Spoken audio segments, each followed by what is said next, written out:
Oke, baik nak. Pada pertemuan kali ini kita akan belajar tentang letak geografis Indonesia. Seperti itu ya. Nah, sekarang sebelum kita masuk, letak geografis itu apa sih maksudnya? Oke, geografis adalah bisa kita bilang sebagai letak suatu tempat atau suatu daerah dilihat dari permukaan bumi, ya. Jadi dilihat dari atas seperti itu. Gimana bentuk muka bumi itu, gimana bentuk permukaan bumi itu ketika dilihat atau difoto dari atas menggunakan foto satelit tentunya. Nah, jadi ternyata negara kita Indonesia ini ketika difoto melalui satelit dari jarak jauh dari atas ya, permukaan negara Indonesia ini seperti gambar berikut. Seperti yang udah kita sering lihat pada peta dan lain sebagainya. Nah, oke. Sekarang kita akan masuk ke letak geografis Indonesia. Letak Indonesia ini secara geografis ternyata dia terdiri atau terletak diapit oleh 2 benua dan 2 samudera. 2 benua tadi adalah benua Asia dan benua Australia. Sedangkan 2 samudera tadi adalah Samudra Pasifik dengan Samudra Hindia. Oke, apa dampaknya bagi negara kita? Ketika kita diapit oleh 2 benua, maka ini tentunya menguntungkan bagi sektor perekonomian negara kita.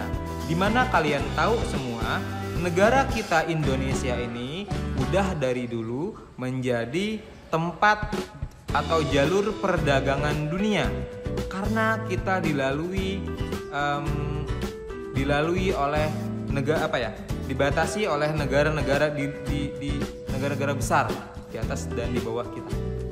Nah, dampaknya maka ekonomi kita menjadi semakin baik, semakin maju seperti itu ya. Nah, oke. Berikutnya lagi, ketika kita diapit oleh 2 samudra, maka dampaknya adalah negara kita memiliki 2 musim, yaitu musim kemarau dan musim hujan. Nah, kenapa sih bisa demikian? Karena ternyata di Samudra Pasifik dan Samudra Hindia tadi setiap tahunnya 6 bulan sekali ya bergantian bertiuplah angin muson, yaitu angin muson barat dan angin muson timur yang membawa cuaca kemarau dan hujan pada negara kita. Akibatnya lagi, negara kita menjadi, karena dilalui oleh 2 musim, negara kita menjadi negara dengan iklim tropis. Dan kalian tahu sendiri, iklim tropis adalah iklim terbaik atau terefektif ya untuk tumbuhan dan hewan serta makhluk hidup lainnya untuk dapat bertahan hidup. Oke. Sekarang kita akan membahas tentang tentang letak geografis setiap pulau yang ada di Indonesia. Kamu lihat sendiri. Pada tayangan berikut, Indonesia ternyata terdiri atas 5 pulau yang besar dan ribuan pulau kecil lainnya. Oke, kita akan lihat satu persatu ya. Pulau yang pertama adalah Pulau Sumatera. Oke. Pulau yang kedua adalah Pulau Jawa. Lalu Pulau Kalimantan, Sulawesi, serta Papua. Dan masih banyak lagi pulau-pulau kecil lainnya yang ada di negara kita. Baik, kita akan bahas satu persatu kondisi geografis setiap pulau besar ini. Gitu ya. Silahkan kalian siapkan catatan kalian dan kalian catat hal-hal penting yang Bapak sampaikan tentang geografis setiap pulau. Oke, kita mulai dari Pulau Sumatera. Pulau Sumatera merupakan pulau terbesar atau terluas ke-6 di dunia. Pulau ini adalah merupakan wilayah perairan, sehingga banyak terdapat daerah rawa. Di bagian timur terdapat banyak sungai besar seperti Sungai Musi, Sungai Batanghari, Sungai Asahan, Indragiri, dan lain sebagainya. Adapun di wilayah barat pulau ini sampai wilayah bagian selatannya membentang Bukit Barisan. Di Sumatera banyak terdapat gunung berapi aktif seperti Gunung Merapi, Gunung Salang, Gunung Sinabung, dan lain sebagainya. Itu tentang Pulau Sumatera.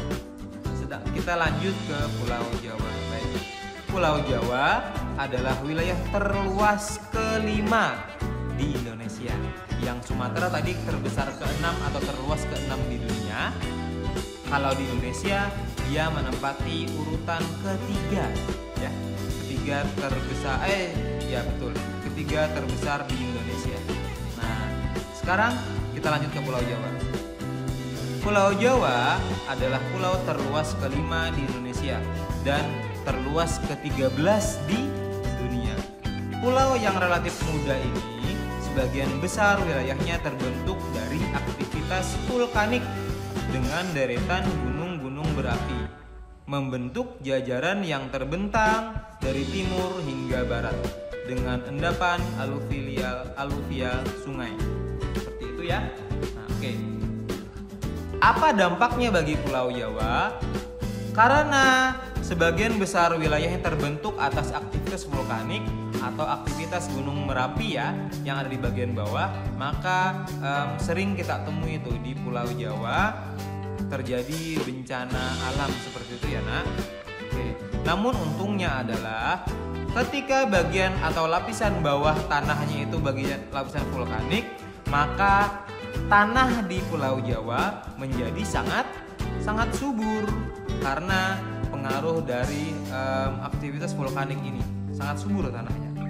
Sekarang kita beralih ke Pulau Kalimantan. Kondisi geografis Pulau Kalimantan didominasi oleh hutan hujan tropis yang kaya dengan pohon berkayu besar. Maksudnya adalah di hutan Kalimantan banyak sekali ditemui pohon-pohon besar seperti itu. Karena wilayahnya adalah hutan hujan tropis. Di Kalimantan bagian selatan terdiri atas dataran rendah, pantai, rawa, perbukitan, dan pegunungan. Di bagian tengah Kalimantan ini terdapat pegunungan Meratus yang membujur dari utara hingga selatan. Di bagian barat, dataran rendah yang terdiri atas rawa monoton, rawa banjir, rawa pasang surut, dan daerah aluvial. Pada daerah ini ditumbuhi hutan bakau, hutan rawa, dan lahan dengan berbagai jenis rawa. Itulah tentang Pulau Kalimantan. Sekarang kita beralih ke Pulau Sulawesi. Wilayah Pulau Sulawesi adalah daerah yang terjal dan berbukit-bukit, sehingga sangat memungkinkan untuk memiliki sungai-sungai yang terjal dan pendek, karena wilayahnya dibatasi oleh bukit-bukit tersebut. Di Sulawesi juga banyak terdapat palung laut dan basin, sehingga basin tersebut membentuk permukaan atau membentuk bentuk ya seperti Selat Makassar, Laut Flores, dan Laut Banda. Di Sulawesi sendiri terdapat 41 gunung. Sebagian besar wilayah Sulawesi merupakan daerah vulkanik, hampir sama seperti Jawa. Akibatnya tanah di Sulawesi pun menjadi lebih subur seperti itu ya. Yang berikutnya adalah kondisi geografis Pulau Papua. Pulau Papua adalah pulau yang terletak di utara Australia atau merupakan pulau yang berada di bagian paling timur Indonesia. Pulau Papua ternyata juga termasuk pulau terbesar di Indonesia dan termasuk pulau terbesar kedua di dunia. Nah, jadi sebagian Pulau Papua ini milik Indonesia, yaitu Papua, sebagian lagi milik negara Papua Nugini, gitu ya. Sebagian besar daerah Papua masih berupa hutan belantara lebih dari 71% wilayah Papua adalah hutan hujan tropis yang sangat sulit untuk ditembus. Kenapa? Karena ternyata di hutan tersebut terdiri atas lembah-lembah yang curam dan pegunungan yang sangat tinggi. Bahkan ternyata di Papua, di puncak tertinggi Indonesia ini, ada namanya Puncak Jaya Wijaya yang sebagian puncak di atasnya tertutupi oleh salju. Nah, seperti itu. Sekarang yang terakhir adalah Kepulauan Nusa Tenggara. Keadaan geografis Nusa Tenggara Barat dan Timur adalah keadaan yang berbukit-bukit dengan daratan tersebar secara sporadik dengan gugusan yang sempit. Pulau yang dominan permukaannya berbukit dan bergunung, diapit oleh dataran tinggi atau perbukitan dengan kondisi kemiringan tanah yang sangat curam. Dengan kondisi curam seperti ini, maka sangat sulit untuk menjadikan wilayah ini sebagai lahan pertanian. Seperti itu ya. Oke, demikian pembahasan tentang letak geografis Indonesia. Semoga kalian dapat mengambil pelajaran dari materi yang Bapak sampaikan barusan. Silakan kamu catat, kalau kamu ketinggalan boleh kamu ulang-ulang video ini. Semoga pembelajaran ini bermakna bagi kita semua ya, dan kalian dapat mengambil pelajaran dari materi ini. Terima kasih. Wassalamualaikum warahmatullahi wabarakatuh.